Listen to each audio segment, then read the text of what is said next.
Good evening and welcome everyone for joining us on this event of poetry to celebrate World Poetry Day. My name is Andrew and I'm the ambassador of Milton Keynes Islamic Arts and Culture. Just to give you a brief introduction, the organisation was started in response to the 9/11 attacks. It was the conception was based on that and using arts through workshops, seminars, exhibitions to bring and unite communities together. It's been a great success since the pandemic. Another milestone, I guess, today is that we are actually acknowledging a year since the first lockdown. So it's quite poignant that during lockdown, Milton Keynes Islamic Arts and Culture has also hosted a number of online events to help deal with isolation, maintain community spirit, and to fulfill its obligation to keep arts very much at the forefront as a way of expression and bringing communities together. I'd like to thank the organisations that have worked in partnership with MKIAC this evening to bring the event and to help publicise and promote it, which is Milton Keynes Libraries and also Milton Keynes College. We've got a great and diverse group of poets this evening. So I'd like to introduce our first speaker. Shirina Lee is an independent and spoken word artist and poet who's published a number of books. Her most recent was published in November 2020 called She. She's a passionate poet who writes about her personal life, things that inspire her, cultural and environmental events. She's quite a profound and engaging poet. She loves spoken word and performance. So I would like to introduce Shirina, our first poet and speaker. Thank you. Thank you so much, Andrew. So I've created a poem based on the first anniversary of the lockdown. And I only wrote it last night, so it's kind of very new. And it's called A Year On. A year on. A year has passed, and rivers still flow. Seasons still change. Luna still rose, and the sun still set. Days passed into months, and not a day was lived with regret. Every morning was a new awakening, a rebirth, to appreciate this life that we once cursed, and we're all guilty of it, of breathing our days away, taking moments for granted. A year stranded, abandoned, from warm arms that embrace you softly, holding you tightly, clutching you lovingly, clasping you lightly, so lightly under the echoes of their heart beating.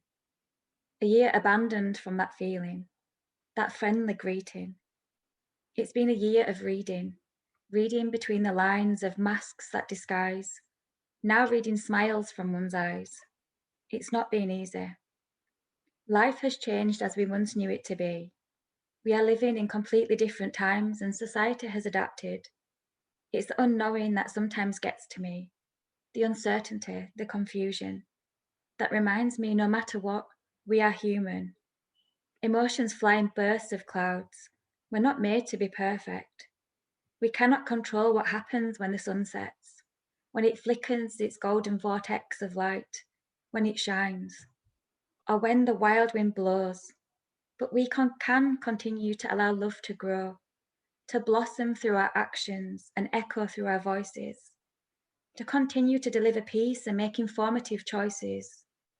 The past year has been filled with deep breaths and fluttering heartbeats, not knowing when we'll next meet our family and our friends. The fear of not knowing when this lockdown will end.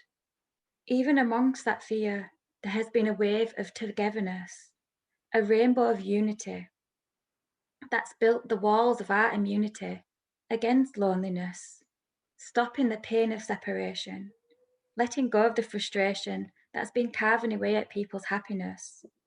And with every cloud of darkness we have breathed, a new hope arises through our belief that lockdown will ease, and one day we'll be together again. So for now, the rivers will still flow and the seasons will still change. Thank you. That's my first poem. Thank you very much. My second poem is very much about lockdown and how we need more of it, and it's called Hope. Hope. Hope is longing, it's craving, it's wanting, it's wishing. It's yearning, it's missing, it's wanting more from the life you are living. Hope is breathing, it's trusting in the oxygen you inhale deep into your lungs to circulate the blood vessels around your heart and trust that a new day comes. Hope is living in the summer breeze and dancing around the naked trees. Hope is knowing that when autumn leaves fall, they will soon be reborn in spring. Hope is not worrying. Hope is believing in the not all-seeing. It's trusting in the heart beating and seeing beyond the human being. It's seeing the soul and not having any control of what happens next. Hope is believing in the scriptures and the religious texts. Hope is the last string of desperation, the window to the unknown. It's tiptoeing over raging riverbanks with broken pebbled stones. Hope is your bridge to humanity, your link to life, to what could be, if you put your trust in reality. Hope is smiling. It's smiling knowing that one day will come when you have overcome every single thought that makes your body numb, that sometimes messes with your internal system, that causes your organs to fall. Hope is repairing the damage of the train tracks that derailed. Hope is calling upon a full moon, wishing for the clouds to part. Hope is filling the loneliness in one's heart.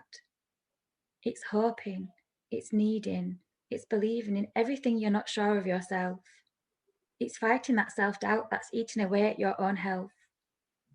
Hope is an eternal wave of light that reassures the soul, possessing that power, that right, that you're in control of your destiny.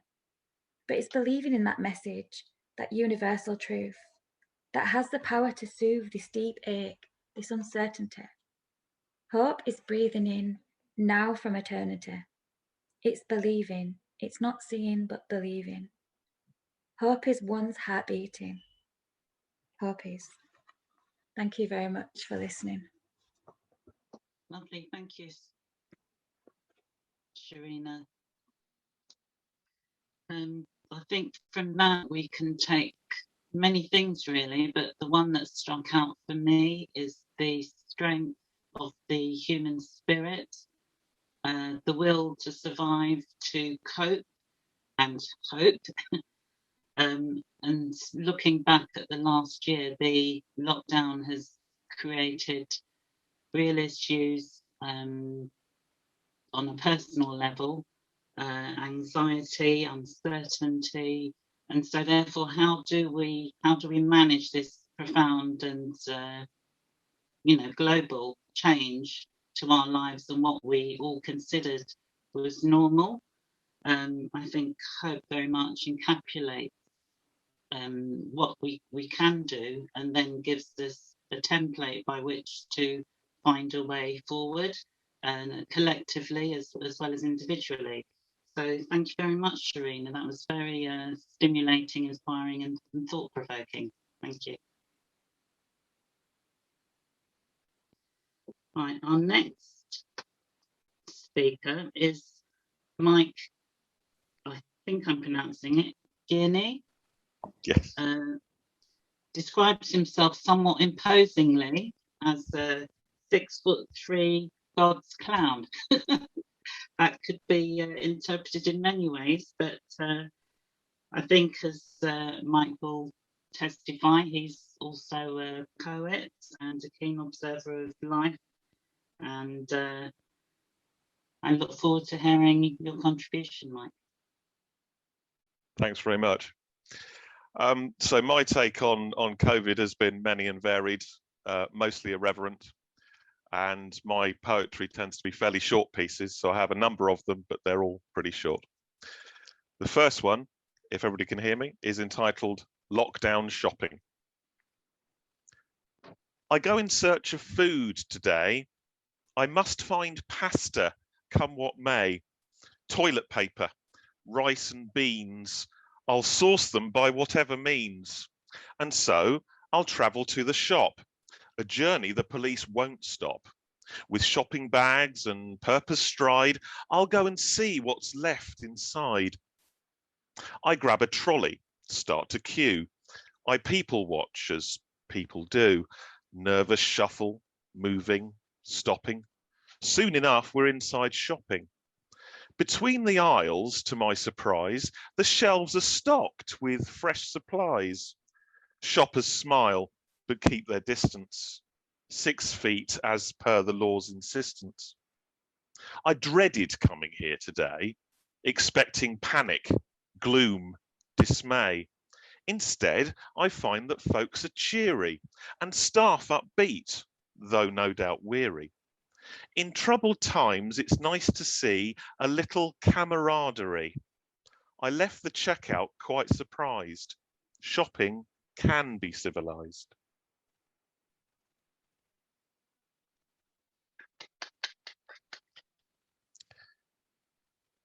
A slightly more serious but very short one. This is how I felt when we really got into isolation, and it's called Isolation. The chairs, now empty, where we used to sit on summer evenings not so long ago. We laughed and loved, and now I think on it, the days passed quickly, though life's pace more slow. So many now, alone in empty rooms and gardens, marking time as prisoners in a cell, desperate for some release or pardon, some human contact, some relief from hell. And yet, some in the chaos still reach out in kindness. Some still have love and time to give. And so we find companions in the madness, and in each other find the strength to live.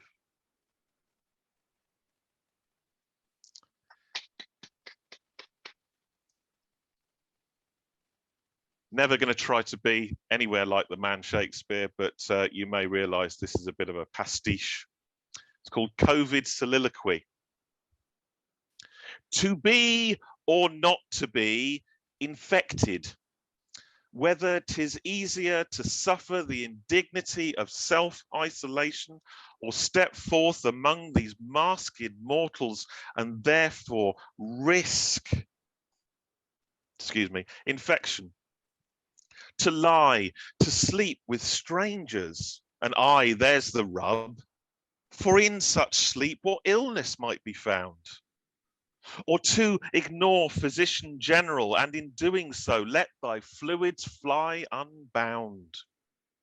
Not to die then, nor to breathe unaided, but ventilated in a state near death.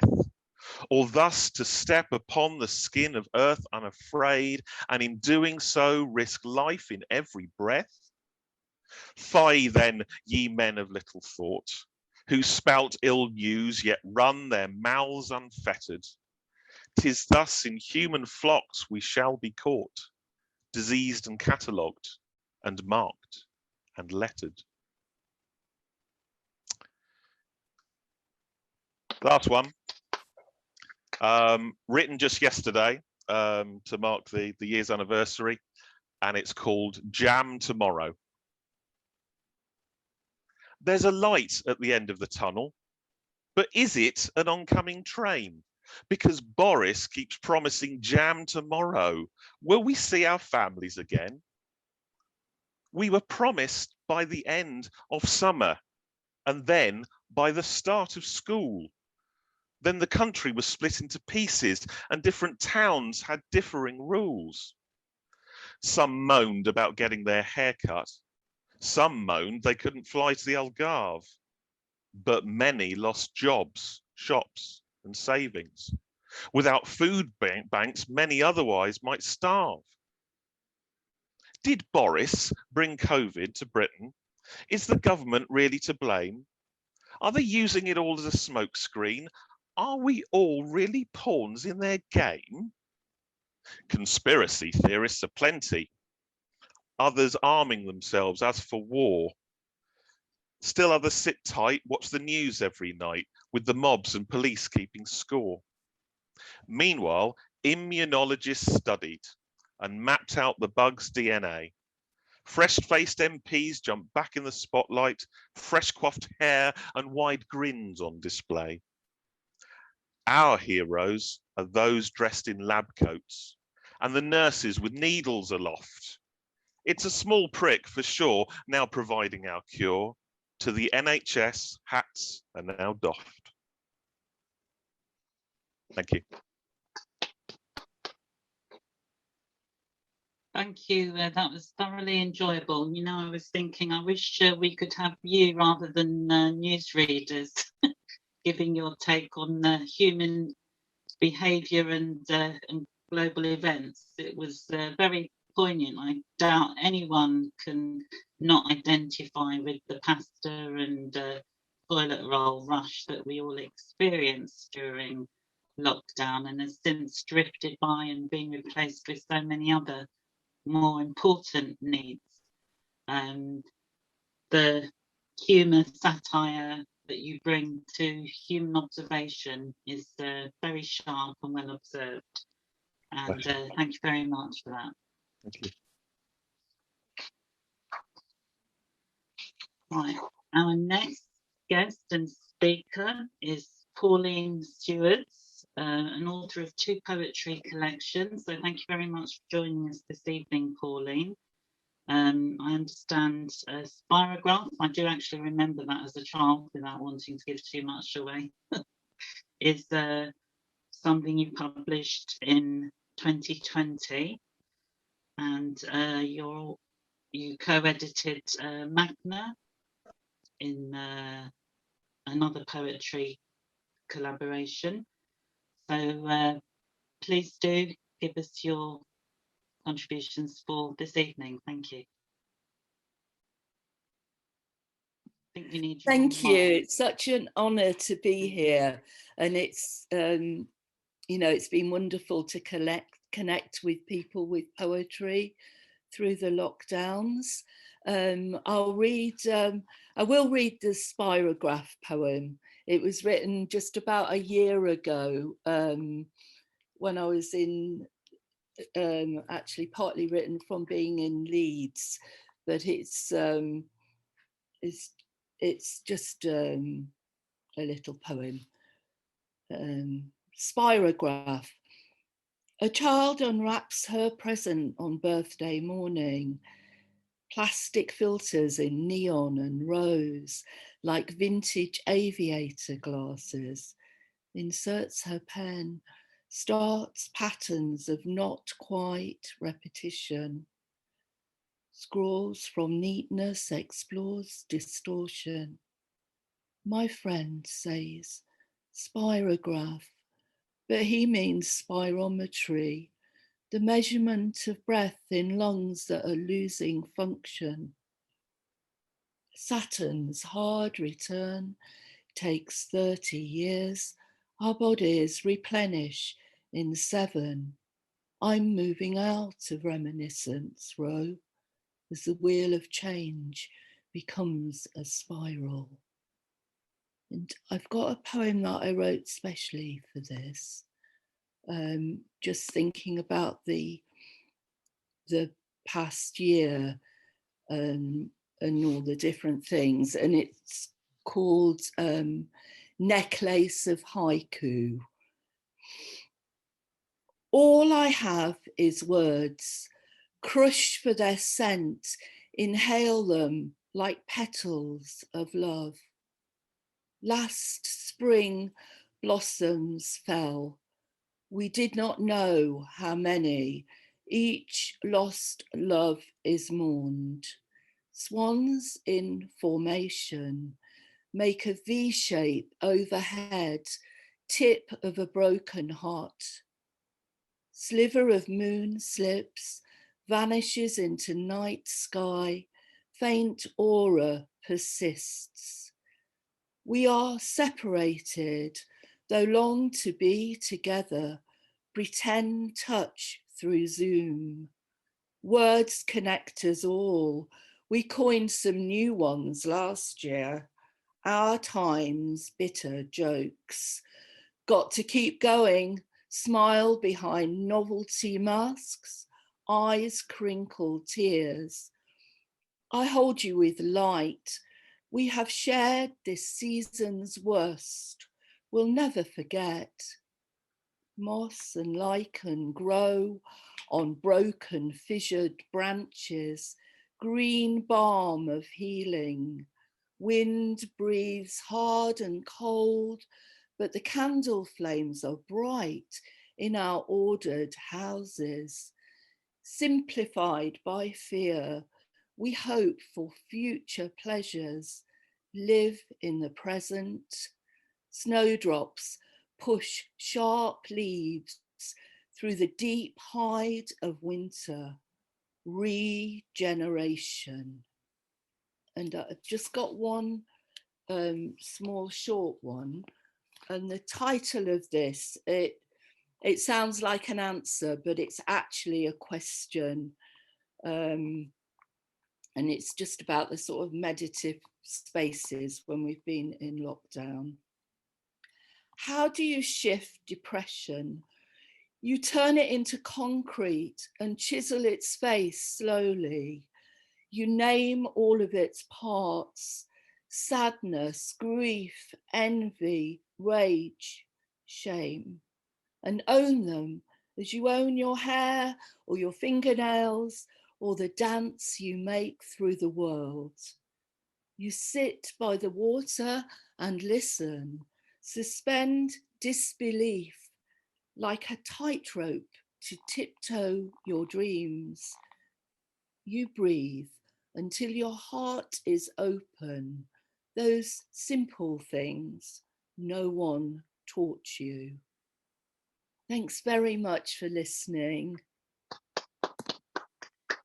Thank you so much for those poems, Pauline. I think listening to your poetry, there's a very visual way in which you use words to emphasize and draw analogies to the things that you talk about, quite poignant things, deeply personal things, quite emotional experiences. You're very able to take that and almost walk us through it, take us on a journey. Beautifully done. Thank you. Right, our next poet is Bushra Gulfraz. Bushra discovered the art of poetry in her 30s, as she says, and can be up in the wee hours of the morning, no doubt penning things as they come to mind. Currently, she's working on her second book, and she's previously performed actually at one of the MKIAC spoken word evenings. So thank you, Bushra. Thank you. Okay, my first poem is called For the Children. This one goes out to all the suffering children. For the child that has no one to tuck them into bed. For the child who has no roof over their head. For the child arrested by Middle Eastern soldiers for throwing stones. For the child refugees who are dependent on phones. For the child who is abused and knows no other way. For the child who had no choice but to run away. For the child stuck in the USA migrant cage. For the child who is unable to turn a page. For the child who is bullied at school. For the child who is insecure and plays at being cool. For the child who is lonely. For the child who cries, what about me? For the child who hurts. for the child who has responses that are curt. Here I am to hold your hand, the mother you never had. Let me embrace you with pure love. It's okay if you've been bad. My God is about a white dove, full of grace and forgiveness, even if your life is a mess. My sweet child, you are loved, even if you in the past have been shoved. Time to rebel in peace. Time to let go of worldly keys. Time to reach out and say, help me. I'm here, do you not see? You are never alone. Come pick up that wireless phone. Talk to me. Let me fill your heart with the true key. Life, my darling, is all about freedom and true peace. It's not about paying fees. True love, my darling, is about letting go of the pain that continues to drive you insane. Come, time to heal. Learn from the prophet's seal. I love you, my child. My love for you is not mild, nor will I betray you, neither your beloved crew. Together, my child, we are strong, for the Almighty God is majestic, and you, my child, are his creation. That makes you regal, despite how the world sees you. So reach out, take my hand, let's change the world for the better. This, my darling child, is my love letter. Let's make a legacy for the future. I love you, your brothers, your sisters, no longer alone, but part of a revolutionary family, where peace and love and harmony are the key. I love you, so no more tears. Let's change the world's gears, one step at a time. Make the world a better place, away from injustice and crime. Let's take this journey together, oh sweet child of mine. Finally, for the child I do not have, God has replaced you with all children who need a mother. My heart belongs to your freedom, which is Qadr. That's my first poem. And the second one is directly about the pandemic. So there's only one we should fear, and that is God, because of his care. When all around us chaos reigns, and evil claims to be goodness, deception feigns. A global pandemic, bringing nation after nation down to its knees. It is only God alone who holds freedom keys. Vaccine after vaccine, test after test, science glorified, the wicked cannot rest. There is no mention of God in this time, just constant superiority, claims of human intellect. What a spiritual crime. Nobody is denying that the disease does not exist. It's the reckless attitude whereby an acknowledgement of God's power is missed. In the days of old, prophet after prophet was sent to the people to tell them to repent. The message from God was clear and heaven sent. Fall to your knees, change your ways, lest the wrath of God is unleashed because of disobedience, he says. Time after time, he warned his creation, but to no avail until his judgment was done. Yet here we all are now, regardless of creed, no nation, race, or class superior, the Holy Scriptures to read. The lessons of the past should serve as a reminder how God has been merciful and kinder. For every sickness there is a cure, despite Satan's ploy to lure our minds away from hope and faith and hope, but God is just and teaches us to cope. That's it. Thank you for listening. Thank you very much, Bushra. I think your first poem very much sort of made me realise, I don't know the impact on others, but just as the pandemic is a global phenomena, so are the needs of children truly global, and yet sometimes when we focus on our own needs within our own communities and our own societies, it's easy to neglect the needs of those in other parts of the world, less fortunate, who experienced something as calamitous as a pandemic. every day of their lives, essentially. And your poetry very much reminded me of the innocence of childhood, but also how quickly that can be lost. And it was, yes, quite moving and very thought-provoking. So thank you very much, Bushra.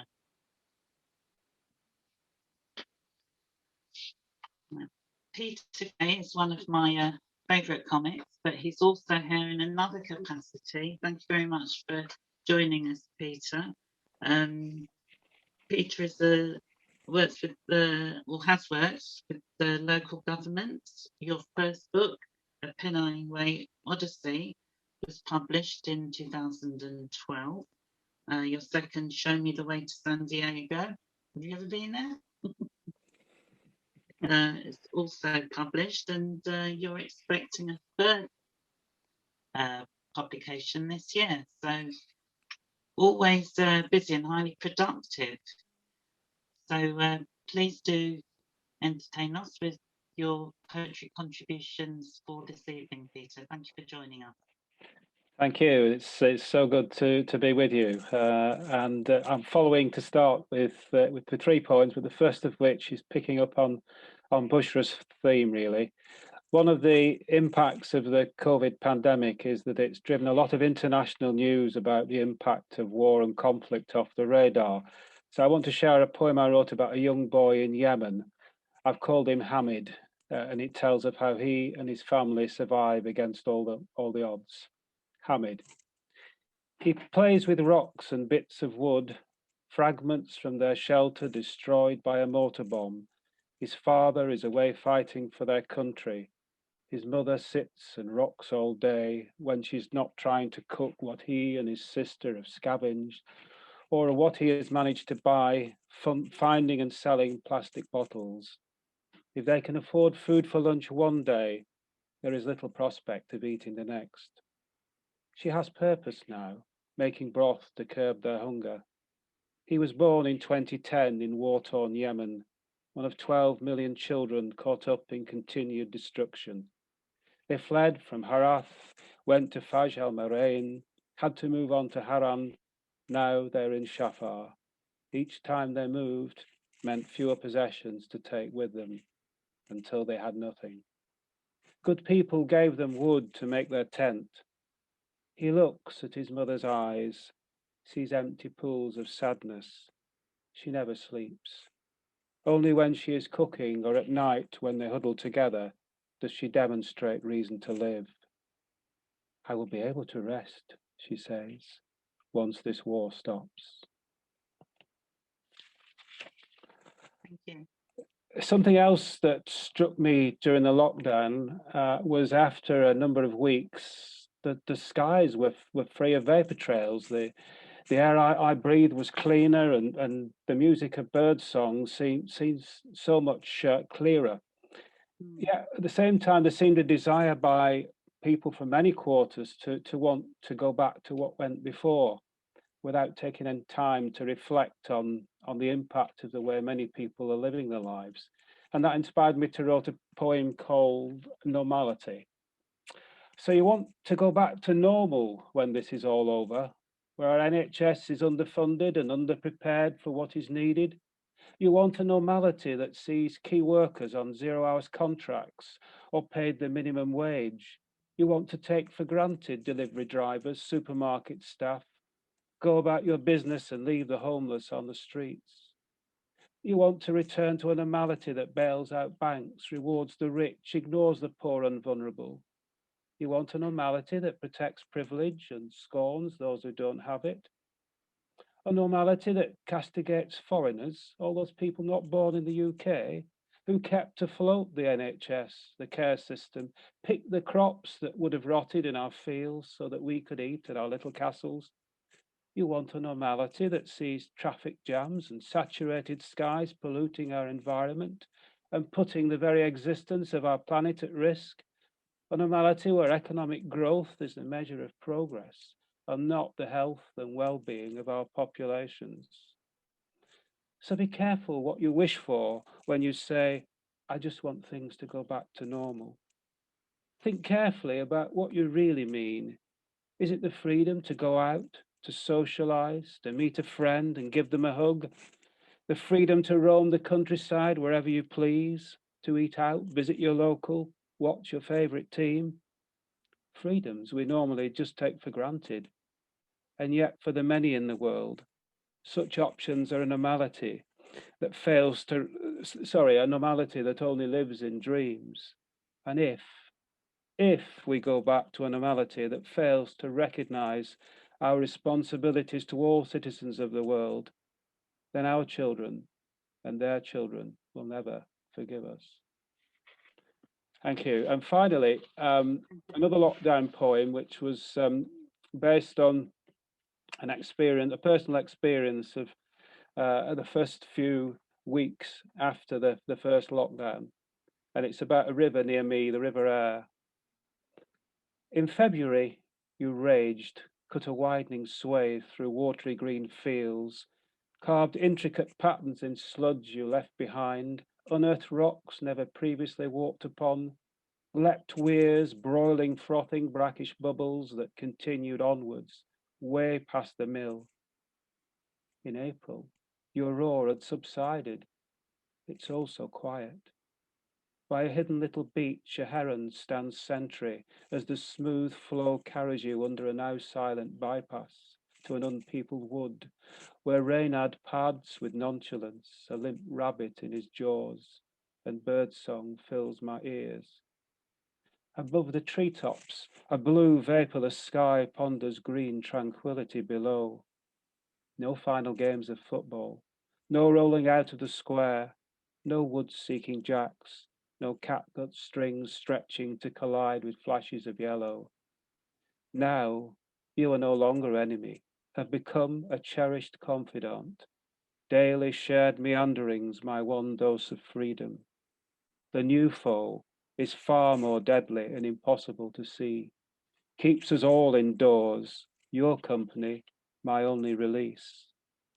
Oh, how I look forward to that treasured hour, our time together. I recognize every inch of you, your outline impression clinging close as I walk downstream, slow myself to keep in step. On my upstream return, it's as though your flow passes through me, your curves. Until tomorrow then, dear friend. Thank you. Thank you. They were excellent poems. I was struck particularly by Yemen in so much as we describe the pandemic as a war, yet with dark focus, you brought us to think about the casualties of war who have somehow been somewhat forgotten in the daily narrative of what we say is the priority of what we suggest is the thing that we should be dealing with first and foremost. Vaccines versus food in the child's stomach. One very much gets a lot of attention. The other one, not nearly as much. Our youngest guest this evening is Jude Lee. Are you with us, Jude? Yep. Jude actually has the privilege of winning the Live Cannons poetry children's competition. So I must offer our collective congratulations for that. And in 2022. So that was quite an achievement. Yeah, thank you. Are you going to be giving us a reading from your literary event, or have you? Yeah. Right, it's this is a different one actually. But, well, I find that with all things and lockdown especially, laughter can get us through quite a lot, and so I've got a sort of short story poem that's, I hope some may relate to, about not being able to find what you want in the supermarket. Okay, so one Saturday, I woke up late, came downstairs in an undressed state. Mum said, "You shouldn't be looking that way. I need you to go to the shop today." And so she handed me a list. and it appeared she could not resist, adding several subtle hints that I should look out for dried soya mints. So with my list in hand, I walked through the door of my favourite local Tesco store, but in the shop, it wasn't there. I couldn't find it anywhere. I looked up high, I looked down low. I peeped where only staff can go and decided to ask one of them. So I found the nearest chap. He lowered his magazine down to his lap. Dried soya mints was my request, but what happened next, I could not have guessed. When I asked if they had the mints in stock, I was greeted with profoundest shock. Dried soya mints, he replied. Hang on, man, I'll take a look inside. So with his eyes incredulously wide, he rushed to his colleague on the other side, and he asked in turn, we got any dried soya mints? Deathly silence hung over the store. Only the buzzing behind the freezer door could be heard as he said those words. His colleague's face turned a deathly pale, did all he could to suppress a wail, and replied, dried soya mints. Yes, sir, dried soya mints. He shook his head and softly said, I've worked here for 20 years. I've dealt with vandals, thieves, old dears. But in all that time that's passed by since, no one's ever asked for dried soya mints. He wiped his brow and paced the ground, said, boy, you should take a look around. We've got football prints signed by Paul Ince, clothes you can rinse, an eye that glints, metals and flints and chocolate lints, tartan and chintz for all the skins. We've got slices of quince and polo mints, glasses with multicolored tints, reduced soup cans with several dints. Whatever would you want, dried soya mints? I said, I don't know, man. It's just on my list. And with his eyes filling up with mist, under his breath, he slowly hissed, I can't believe I wasn't trained for this. So he flagged the manager walking past. In a low, hushed voice, he quietly asked, this kid, why can't he take the hints? He keeps asking us for dried soya mints. The manager said, dried soya mints? Well, that never gets sold. There's nothing for it. You must be told. So the manager approached me. He started to wince.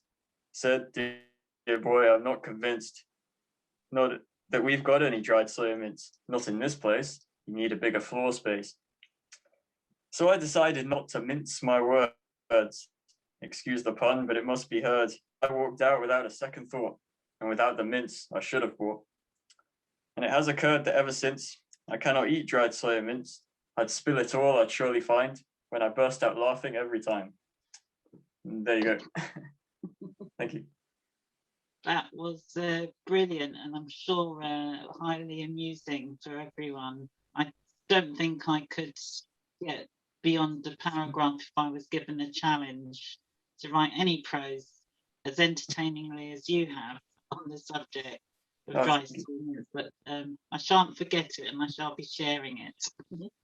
That was brilliant. I can understand if that's your forte, combining prose in a humorous or entertaining way, why you won the competition, and I'm sure we'll hear a lot more from you in the future. So thank you very much, Jude.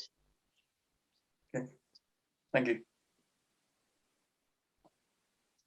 Right, we're going to be joined next by Larry Mcquambie. Larry is actually a theology student. Thank you for joining us, Larry, and do unmute yourself before you speak. Larry is a part-time student studying theology, mission and evangelism, and he's actually married with 2 children and lives in Bedford. So I look forward very much to hearing your contribution. I think theology, the study of God and beliefs, you know, it must be something that perhaps you are interested in from an intellectual position or from a position of faith. It's complex and as diverse as mankind themselves. So I do look forward to your poem. Thank you, Larry. Thank you, Andra. So my name is Larry. And as has been said, I'm a student with the Light College. I think all of us have been through a very challenging time, even in these times of COVID. And I'm not a great poet, and I'm not going to be trying to write a lot of theology for you. But I just felt that in this time of COVID, just to pen a few lines that can remind us how we need each other to go through the difficult times that we currently face. So I've penned a short poem called Behind the Mask, the Gift of Life. Your life is a gift. Treasure it. You are unique. Always remember that. You are on a journey. Walk with pride. On this journey, you will face many challenges. Challenges that will cause you to slow down. But don't stop. Pursue your purpose, your dream, even in these times of lockdown. Remember, your gift is not on lockdown. You need to keep going. Keep dreaming, keep searching. Searching for that purpose, your gift. Your gift is the reason why you should desire to live. There is only one of you and none like you. Your gift is to be shared with others, to make this world a better place. Open it, share your abilities, your talents, and your skills. Never give up in searching for your gift, so it can be shared with others. You are enough, and the Creator has made you able. Enjoy the journey and don't give up. You are a gift. You carry the gift inside of you. Behind that mask is someone precious, so wonderfully created by God Almighty to make a difference and to take your place, to bring hope in the midst of despair, to be the light where there is darkness, to love thy neighbor as you do to self. So you, my friend, are very special. Freely you have been given. Freely you need to give. Have courage. Be the change. Share your gift, the gift of life. Thank you very much for listening. Thank you very much, Larry. It seemed to be a message of self-love, and I found myself wondering what comes first, the recognition that we all have gifts, as you say, that we are all valued or should be valued, or does it start with how we see ourselves and what we want to give? It seems that you were sort of examining that sort of intersection, that we are individuals, we should love ourselves and value who we are, regardless of what labels or assumptions are perhaps made about us, particularly people more marginalised in society. And then the nature of humans, you know, we are a sort of a community. We do operate within societies, and we are social animals. So it gave a lot of things to think about, valuable as well. So thank you very much, Larry.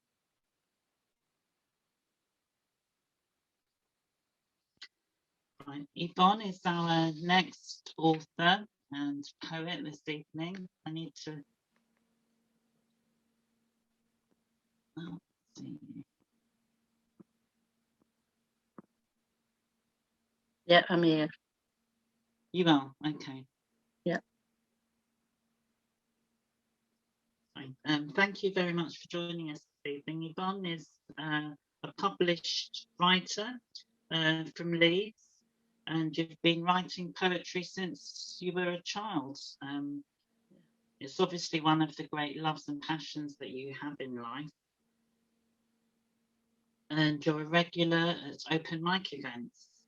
Your second book will be published. How are you finding that? I do wonder, publishing in lockdown with all of those restrictions, but I guess, you know, we're all online sharing our work. So where there's a will, there's a way.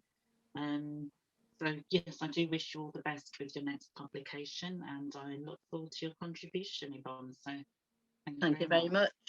I'm really known as an environmental poet. So that's one of my passions, and I think in the middle of all this pandemic, like Peter was saying earlier, out the earth was healing. And so the first one is one that I performed at the climate change rally in Leeds 2 years ago, and I was asked to perform it on stage in front of 300 people. It was one of the proudest moments of my life, really, getting a message across. So I'll share with you what I said to these people. For millions of years since the world first begun, I've shielded your earth from the rays of the sun, but thoughtless effusion of diesel and smoke leaves your planet engulfed in a cancerous cloak. I have no defence from the least CFC. The ozone am I, don't you care about me? You've hunted me ceaselessly through countless years for fortune and pleasure with harpoons and spears. Gentle Colossus, what song can I sing if silenced forever by the plastics you bring? How toxic that waste you pump into my sea. I'm only a whale, don't you care about me? My ancestors lived in the dinosaur age. You view me as clumsy, in permanent rage. My horn is now prized as a positive cure for your impotent men. Is it worth my life for? I've nowhere to run to. I'm no longer free. A rhino am I. Don't you care about me? I've peopled your meadows, your mountainous plains, created new cultures, brought life-giving rains. I'm only the earth, but by your foolish greed, you deny me a future. Oh, people, take heed, for I weep for creation how it should be. If your race does not care, then it's too late for me. Thank you. And the second one, I used to be a nursing auxiliary many, many years ago. And so when I've been listening about how hard the NHS had been struggling, this compelled me. I used to work in a hospice as well. This really compelled me. So you've got to imagine that you're a nurse now. Hold on tightly to my hand, Bill. Your family cannot come with you, but I am here. We must isolate you here in this ward. I can see the fear in your eyes, though you cannot speak. If only you could see behind my mask, you would see there are tears. Hold on tightly to my hand, Bill. I will be your family. I will say soothing words to you, and you will feel comforted in your last moments. Do not be afraid as you drift peacefully from this world to the next. Your legacy to our world will be, your legacy to the world will live on in the hearts of all those who knew you. Hold on tightly to my hand, Bill. I will not let go. I will not let go. Thank you. Always gets me a bit, that one. And the last one is a very short one that I wrote last year, probably a couple of weeks after the pandemic started. We don't always have time to say what we want or do what we think we ought to. Procrastination is the thief of time, they say. Don't wait until it's too late. 60 seconds in a minute, 60 minutes in an hour, 24 hours in a day. The time is upon us. The time is now. Tomorrow is never promised, and the clock is ticking. Tick, tick, tick. Thank you. Following on from Yvonne is our very own Bard of Buckingham, Dean Jones. Dean was elected the first Bard of Buckingham in October 2019, and since then he's written over 200 poems. Sounds like massive achievement. When I think of Bard, I always think of Shakespeare, Chaucer. So I'm keen to see yeah, the comparison. Bard is and what you bring to this evening's event. So thank you, Andrea. Can I ask you a question, Andrea? If I gave you an option of 2 poems, one of them's about socks and the other one's about a dragonfly, which one would you go for? You get to choose. God. They're so different, but I do like dragonflies, but I think I'm going to be entertained with socks. Okay, let's go for the socks one. I'll get rid of that one then. Bigger challenge, I think, socks.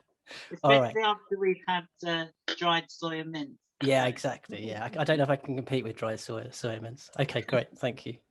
I'll start off with a poem that I'd actually written quite recently. Sadly, one of my favourite aunties passed away a few weeks ago. And it's her funeral on Friday, and I would have liked to have read this at the funeral, but obviously because of the pandemic, it's not possible. So this is it's a kind of eulogy, I suppose, to my auntie Dot, and it's called Listening Sounds. And I guess this would be for anybody who's in that kind of position where, yeah, they've lost somebody recently. Listening Sounds. I tried to place her in a poem. I tried to read her on a line. But the words at my disposal didn't capture her design. Nothing written gave real meaning to the person she became. It felt shallow reading something hollow which didn't mention her by name. How can I simply summarize and encapsulate her lot and speak that empty eulogy and end it with a dot? But this dot wasn't our full stop. This dot we'd come to love and know. Had a listening ear and calming voice and a heart which had a glow. The most common sounds I remember were her, oh yes, and I see, her familiar sounding laughter, and her, yes, I have to say, I agree. These were her listening sounds, her acknowledgement of what she'd heard.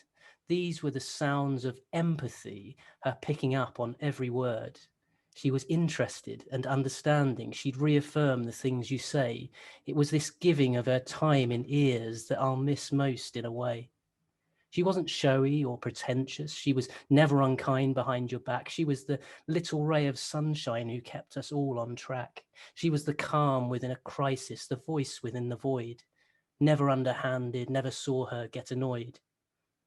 If there was anyone in life for me who really hit the spot, it was this beautiful human being we all loved and knew as Dot.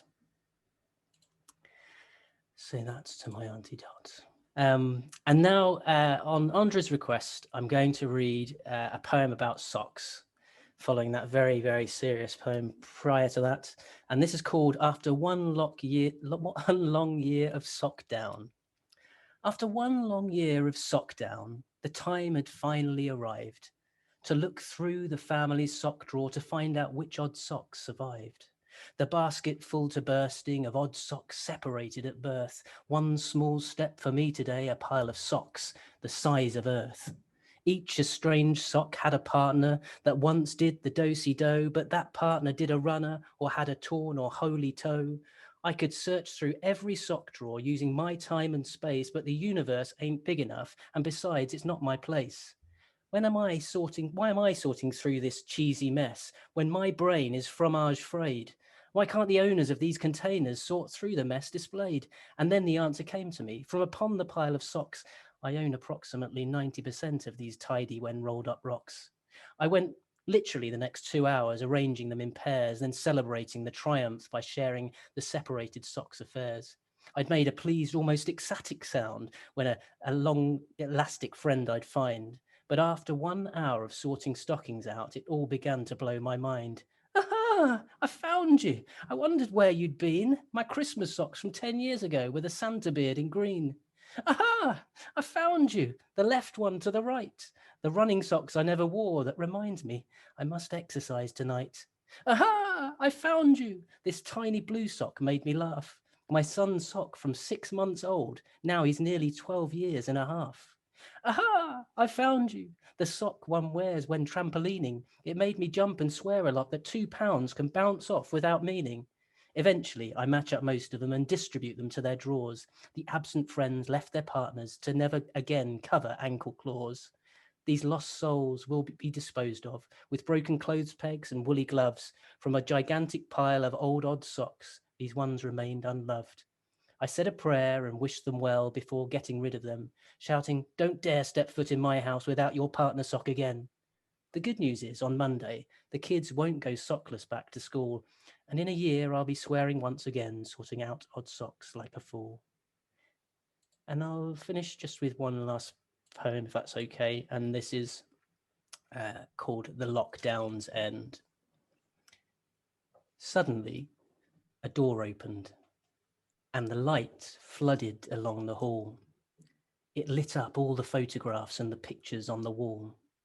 But these pictures were of the future, the photos of what's to come. They foretold better, brighter days ahead that hadn't yet begun. These scenes were filled with hope and fun with family and friends.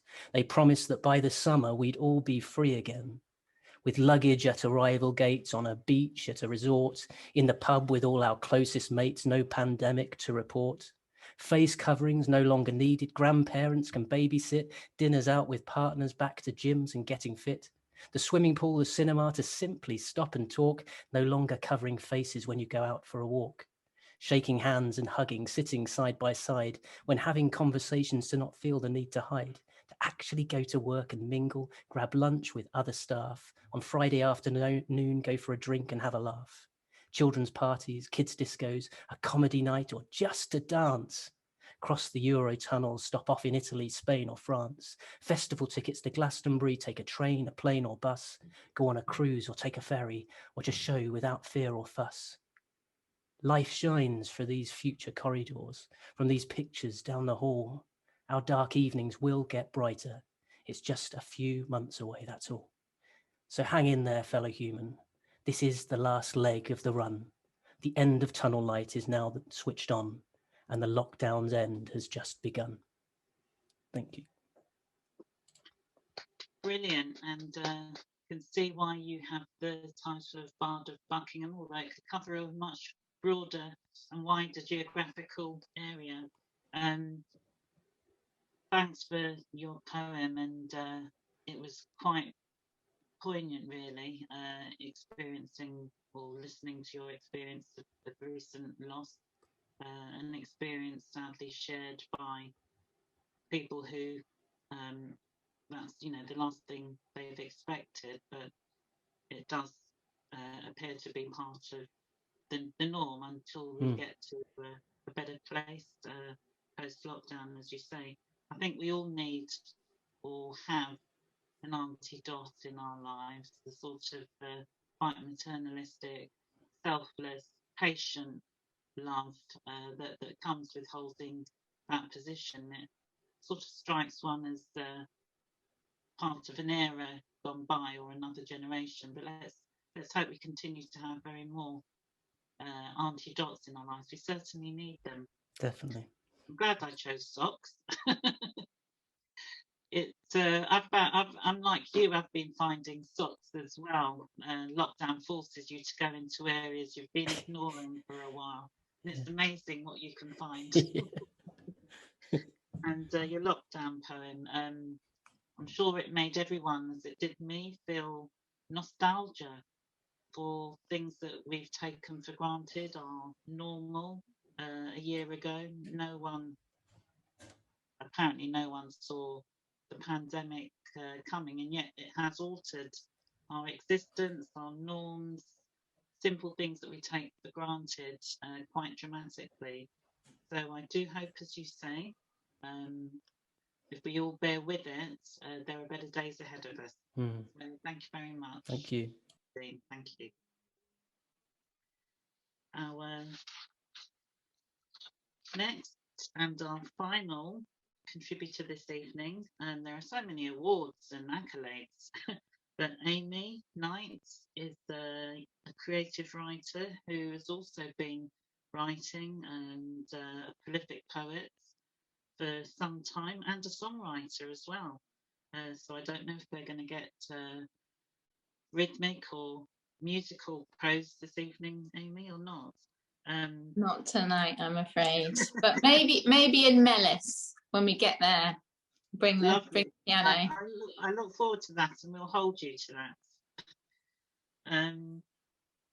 So you add vibrancy and ingenuity to your words and to the business world and to secondary and adult education. So clearly many strings to your bow. Thank you very much for joining us, and please immerse us with your poetry. Thank you very much for having me. Thank you everybody who's performed so far. I've been loving this evening. Thank you everybody who's watching on Facebook Live, particularly if you've watched all the way to the end to hear my poetry. I'm really grateful that you're there listening. So I've got 3 poems to share this evening, which I wrote in lockdown 1, 2, and 3, but I'm not going to read them in that order. I'm going to read them in the order of the seasons, starting with a winter poem, moving into spring, and then finishing on a summer poem written in the first lockdown.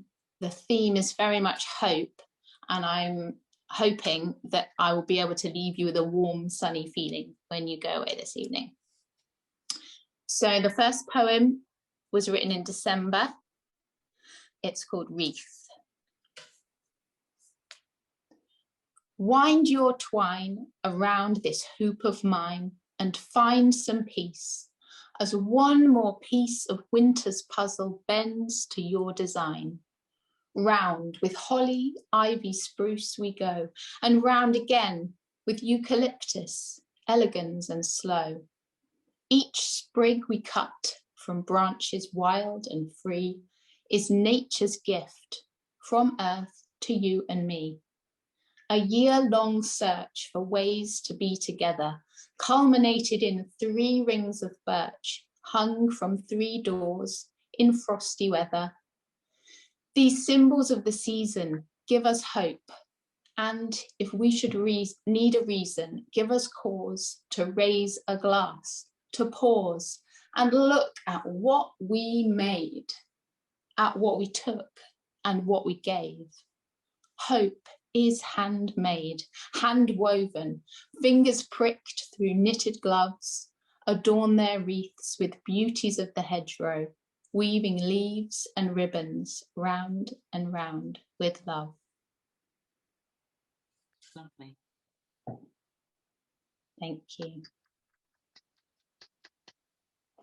The second poem is the most recently written one, and I often collaborate with visual artists. So I team up with a painter, a florist, a videographer, somebody who's creating visual art, and I match up my words and their pictures. And you can see my work and my collaborations on Instagram.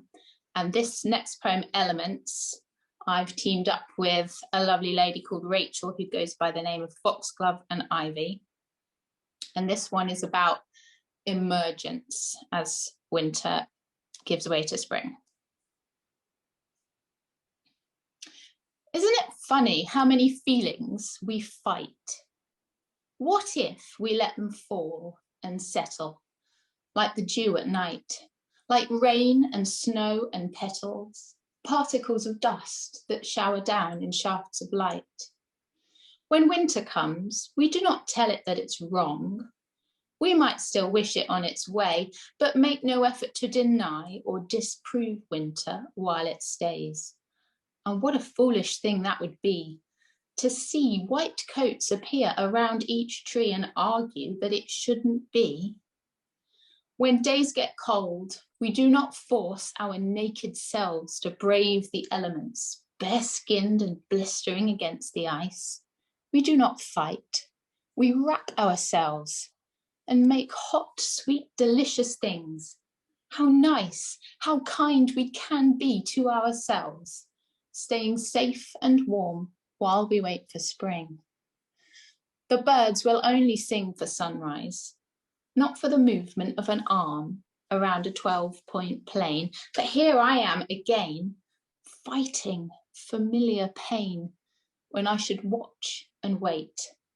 allow it all to fall, to settle, then begin again when the light appears. The dawn is almost here.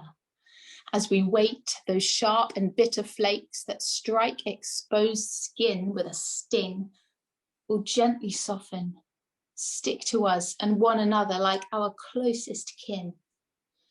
Of all the seasons of my mind, winter was the hardest one to find, to feel, to let you in. Somehow I blossomed and turned into spring, it seems, without you noticing. Lovely. Thank you. Thank you. Okay, last one. This one's nice and light-hearted. And I wrote this one with Mummy. Mummy, if you're listening, you'll remember this one.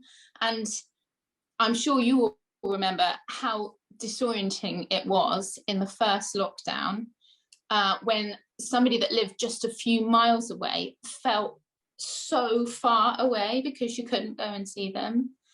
And we were all adjusting to that. But I found it comforting to know that we're all under the same sky. We're all under the same sun. This poem is called The Very Same Sun.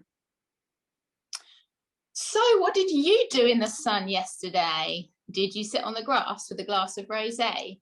Or get down on your hands and your knees in the dirt with the heat on your neck and your hands in the earth? Did you go for a walk and see big empty roads, past a rainbow in chalk and a church that was closed? I did all the above. And the thing that I love is I know I'm right there in the eye of your mind. Just like you are right here, you are always in mine. And you always remind me to keep moving forwards and onwards and upwards and try to be kind. We'll both sow some seeds and keep doing good deeds and enjoy the occasional large glass of wine with the very same sun shining down on our heads from the very same sky, casting shadows, you and I, in a similar way. Tell me, what did you do in the sun yesterday? That's it for me. Thank you so much. Lovely. Thank you so much, Amy. There's a beauty in your prose that seems effortless, the way you connect different elements, almost the human with the seasons. The emergence was quite touching and made us all think, you know, how we cope, what we strive for, what we live for, what we love, and how we maintain those connections with great distance and an absence. But we do, as you say, we do keep going. So thank you very, very much, Amy. That was a brilliant way to end what has been a fantastic evening. I feel privileged to have been the MC and to enjoy it. I'm surely going to watch it again because it will only get better, I think.